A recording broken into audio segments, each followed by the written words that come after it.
Bonjour mes chers élèves, j'espère que vous êtes bien et j'espère aussi que vous avez passé euh, les vacances de l'Eid très bien avec votre famille.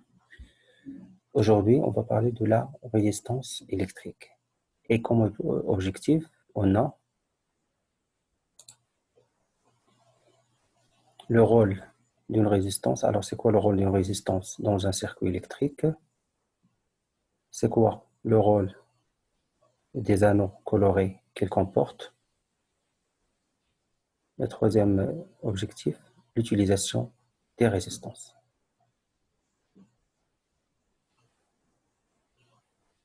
Maintenant, la problématique.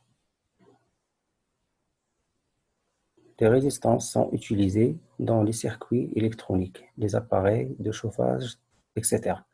Donc voilà un exemple d'un circuit électronique où on peut trouver des résistances. Voilà aussi le modèle de la résistance. On trouve plusieurs résistances dans ce circuit-là. Maintenant, la question est que signifient les différentes couleurs sur une résistance. Voilà les couleurs qu'on trouve sur une résistance. Normalement, il y a 1, 2, 3, 4. Il y a 4 couleurs. Il y a 3 couleurs qui sont plus proches l'une de l'autre.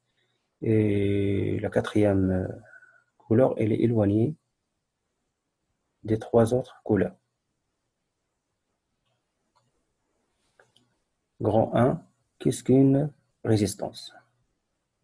Alors, une résistance est un dipôle non polarisé. Non polarisé, c'est-à-dire il n'a pas de pôle positif et un autre négatif. De forme cylindrique, on a vu le modèle de la résistance, il a une forme cylindrique, dont les deux bornes sont identiques. Maintenant, le symbole normalisé d'une résistance, donc il est sous forme d'un rectangle. Alors, le mot résistance peut désigner deux choses différentes. Lorsqu'on dit résistance, normalement, on peut dire deux choses différentes avec ce mot-là. La première chose, alors, lorsqu'on dit résistance, ça peut être le nom du dipôle. Ça, c'est la première chose. La deuxième chose, on peut définir une grandeur électrique qui caractérise ce dipôle avec le mot résistance. Donc, soit le nom du dipôle, c'est la première chose, soit la grandeur électrique qui caractérise ce dipôle. Donc, ce sont deux choses très différentes. Maintenant, si on parle de cette grandeur, c'est-à-dire la résistance, il a un symbole R. Et son unité est l'ohm du symbole oméga. Donc, le symbole de la résistance, c'est la lettre R, grand R. Et l'unité est l'ohm, le symbole de l'unité, c'est-à-dire l'ohm, c'est oméga. Si je prends un exemple, donc R, résistance, R égale 400 ohms. Je répète, R égale 400 ohms. Maintenant, on passe à la conversion. Donc, on a le tableau suivant. Donc, ici, il y a méga ohm, kilo ohm, ohm, milliohm. Je donne des exemples pour la conversion. Alors, 1 méga ohm, c'est combien en ohm? Donc, je vais voir le tableau. Donc, 1 méga ohm, c'est combien en ohm? Donc, c'est 1 million. Deuxième exemple, 1 kilo ohm, c'est combien en ohm?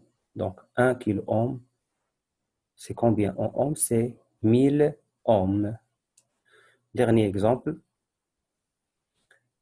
1 milliohm, c'est combien en ohm? C'est alors 1 milliohm, c'est combien en ohm? C'est 0,001.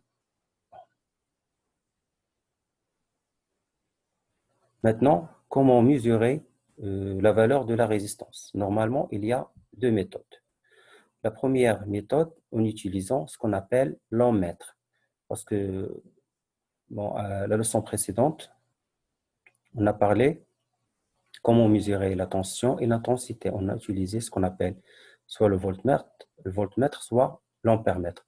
Il y a ce qu'on appelle le multimètre. Avec ce multimètre, on peut mesurer en même temps soit l'intensité, soit la tension, et même chose pour la résistance. Mais pour l'appareil ou bien l'instrument qui mesure la résistance, on l'appelle l'ohm-mètre. Alors, comment on va faire pour mesurer la résistance avec l'ohm-mètre? Donc, on branche l'ohm-mètre directement aux bornes du dipôle entre la borne où il y a ohm et la borne où il y a com. Je parle de multimètre, il y a deux bornes. La première, c'est où il y a la lettre, ou bien l'unité ohm, oméga, c'est l'unité de la résistance. Et pour la deuxième borne, c'est où il y a l'abréviation COM, com. En dehors d'un circuit, bien sûr. Donc voilà, la résistance, elle est liée avec l'ohmmètre ou bien le multimètre avec deux fils de connexion. Voilà la borne où il y a ohm et juste à côté, il y a V. Donc, soit on mesure la tension avec cette borne-là, soit la résistance. C'est la même chose. Donc, on va utiliser la même borne.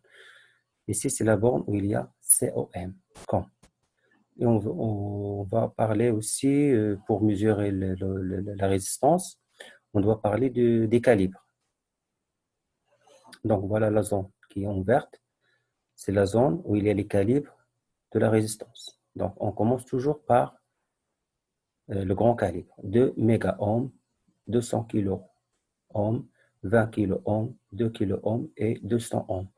En mesurant la résistance, on commence toujours par le grand calibre jusqu'à ce qu'on obtient une valeur précise.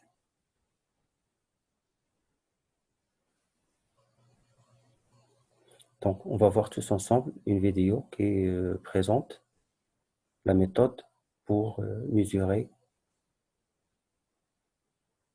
la résistance.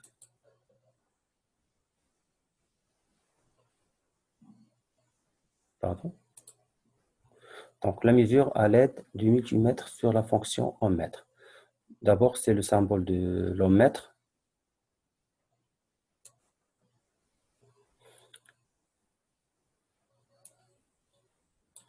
Donc, qu'est-ce qu'on a ici?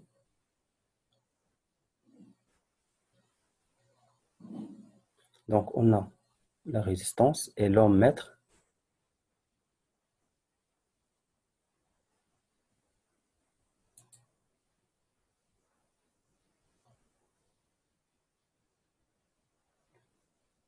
Bien sûr, on a dit que la résistance est liée avec l'ohm mètre, avec les deux bornes, com et ohm. Maintenant, c'est la zone du calibrage. Donc, voilà le sélecteur, il est sur le grand calibre, 20 méga ohm, bien sûr. Après, si on n'aura pas une valeur précise, on passe au calibre inférieur.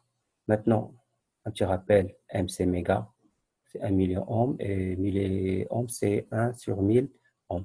Maintenant, si on commence par le grand calibre 20 méga ohms, donc voilà la valeur qu'on a eue, donc c'est moins précise. Donc c'est 0,0, c'est rien. Maintenant, on passe à un autre calibre, 20 kilo ohms. Donc on a eu 0,06 ohms, donc c'est moins précise. Maintenant, on a choisi le calibre de 100 ohms, comme vous l'avez constaté, donc c'est une valeur plus précise que les autres. Donc c'est 67,8 ohms. Donc la valeur finale, c'est R égale 67,8 ohms avec le calibre de 200 ohms. Maintenant, on parle de la deuxième méthode. C'est le code des couleurs. Donc, qu'est-ce qu'on a? On a un tableau où chaque couleur est codée, c'est-à-dire il est présenté par un numéro. Si je prends par exemple la couleur blanche, donc correspond au nombre 9. Le gris, c'est 8, le violet, c'est 7, etc. jusqu'à la couleur noire où il y a 0. Donc, qu'est-ce que je vais faire? Je prends ma résistance. Normalement, il y a 4 couleurs des, des 4 anneaux. Donc, on a 4 anneaux colorés. Alors, je mets la résistance de cette position, c'est-à-dire les 3 couleurs qui sont plus proches à gauche et le quatrième anneau à droite. C'est-à-dire le quatrième anneau isolé à droite. Maintenant, je commence par la couleur du premier anneau, ça présente le premier chiffre de la valeur. Le deuxième anneau présente le deuxième chiffre de la valeur. Troisième anneau, c'est le nombre des zéros. Et le quatrième anneau, c'est la précision ou bien la marge d'erreur. Pour bien comprendre les choses, je vous donne cet exemple. Voilà mon tableau. Alors, je prends la résistance. Voilà la position de la résistance. Donc, les trois couleurs sont ici. La quatrième, donc c'est à ma droite. Donc, je commence par la première couleur, c'est jaune. Je cherche, donc je vais chercher sur le tableau la couleur jaune. Elle est présentée par le nombre 4. Donc, je vais mettre 4. Maintenant, la deuxième couleur, c'est le violet, donc c'est le numéro 7. Je vais mettre 7. Troisième couleur, c'est le rouge, donc c'est 2.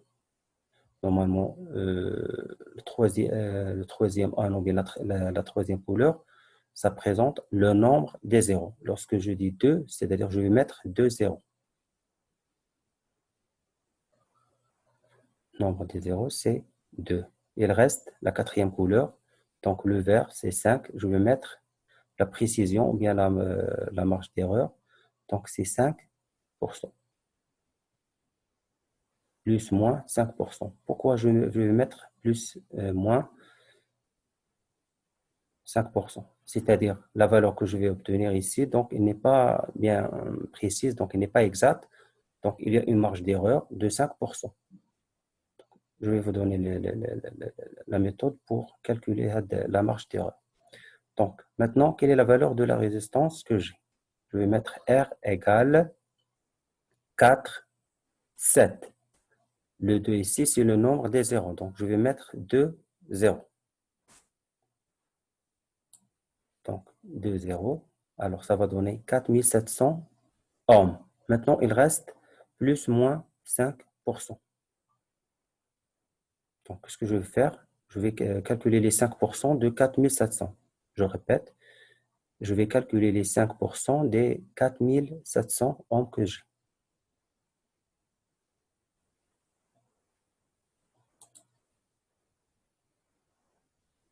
Qu'est-ce que je vais faire? Donc, 4700 multiplié par 5 divisé par 100. Alors, 4700 fois 5%, c'est-à-dire 4700 fois 5 divisé par 100. Ça va donner 235. Donc, qu'est-ce que je vais écrire maintenant?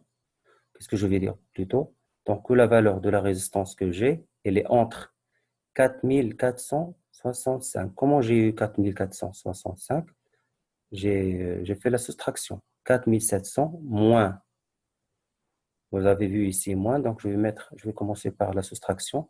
Donc 4700 moins 235, ça va donner 4465.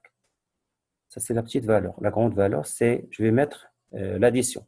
Donc 4700 plus 235, ça va donner 4935.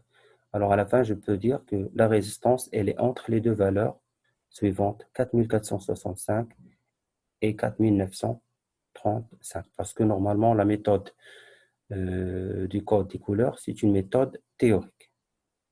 Par contre, la première méthode, c'est-à-dire en utilisant l'ohmmètre, donc c'est une méthode plus précise pardon, que la deuxième.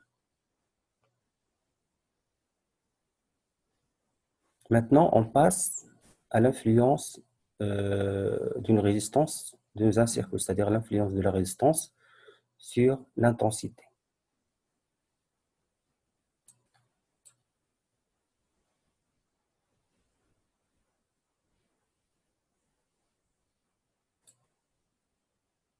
Donc, on va voir une vidéo qui représente cette expérience. Alors, qu'est-ce que j'ai ici? Donc, j'ai un circuit où il y a une pile, une lampe et un ampèremètre. Pourquoi l'ampèremètre? C'est pour mesurer l'intensité. Donc, dans la première fois, donc j'ai pas de résistance dans ce circuit. Donc l'intensité initiale égale à 0,22 ampères. Donc pour R égale à 0 ohm, je vais noter I égale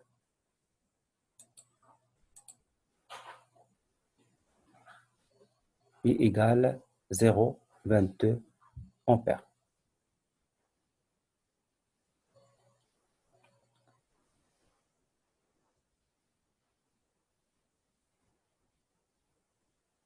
Maintenant, pour la deuxième fois, je vais insérer la première résistance. Donc, je vais insérer la première résistance, pardon.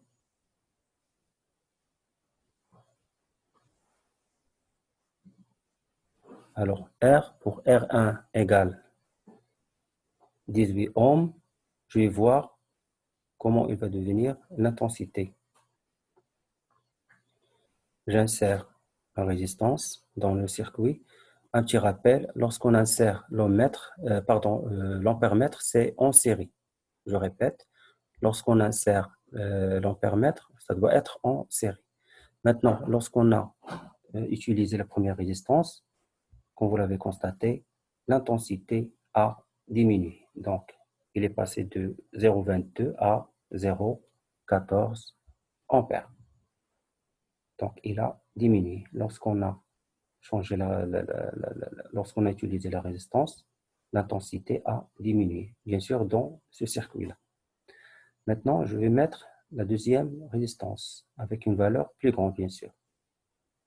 Donc, lorsque j'augmente la résistance, c'est-à-dire de 18 à 26 ohms, l'intensité a diminué. Je répète, lorsqu'on a augmenté la résistance, c'est-à-dire de 18 à 26, l'intensité a diminué. Donc, elle a passé de 0,12 à, pardon, 0,14 à 0,11.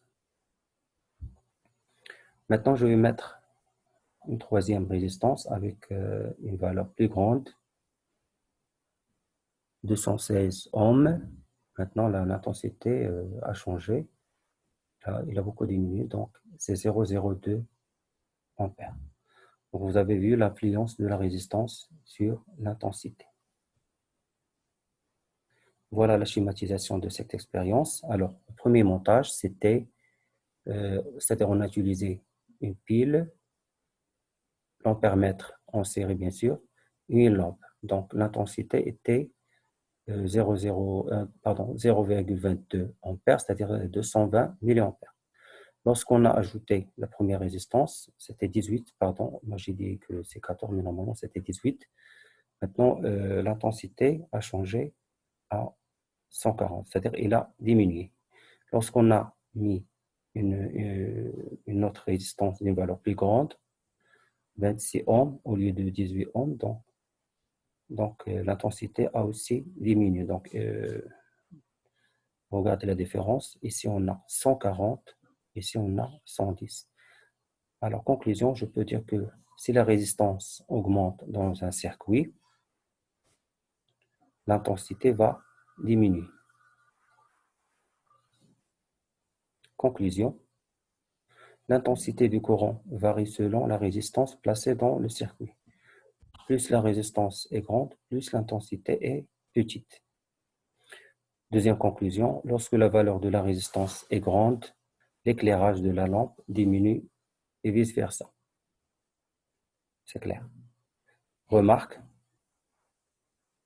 un isolant, donc on a parlé avant de c'est quoi un conducteur et c'est quoi un isolant. Donc un isolant possède une résistance trop grande pour être mesurée. Maintenant, l'utilisation des résistances. Il y a normalement deux utilisations. Alors, ils peuvent être utilisés de deux manières très différentes. Alors, on parle maintenant de la première utilisation. Alors, ils peuvent servir à modifier l'intensité, c'est-à-dire lorsqu'on met une résistance grande dans un circuit, donc l'intensité va diminuer et vice-versa. Je répète, elles peuvent servir à modifier l'intensité du courant électrique afin de l'adapter au fonctionnement de certains dépôts. Je donne un exemple. J'ai par exemple cet ordinateur. Normalement, pour que cet ordinateur fonctionne normalement, on doit avoir une intensité de, je donne un exemple, de 1700 milliampères. Mais pour allumer cet ordinateur, c'est-à-dire si je peux allumer, donc je dois cliquer sur ce bouton ici, mais pour allumer euh, l'ordinateur ou bien mon ordinateur, alors j'aurais besoin d'une intensité moins faible ou bien inférieure à 1700 milliampères. Donc pour faire baisser l'intensité, qu'est-ce que je dois mettre? Je dois utiliser des résistances électriques. Ça, c'était pour la première utilisation. Maintenant, la deuxième utilisation, grâce à l'effet Joule. C'est quoi l'effet Joule? C'est lorsqu'on parle d'effet Joule, c'est-à-dire la transformation de l'énergie électrique en énergie thermique, c'est-à-dire la chaleur. On transforme l'énergie électrique en énergie thermique, c'est-à-dire la chaleur. Alors, je lis la phrase. Alors, grâce à l'effet Joule, elles peuvent être utilisées pour produire de la chaleur, comme par exemple dans les plaques de cuisson électriques, les fours, les radiateurs électriques, les sèche-cheveux, etc. Je donne un exemple. Donc, un four électrique, normalement, pour faire fonctionner le four, j'aurais besoin de l'électricité. Donc, j'aurais besoin d'une énergie électrique et qui doit être transformée en chaleur. C'est ce qu'on appelle l'effet Joule. Merci pour votre attention et à la prochaine séance, Inch'Allah.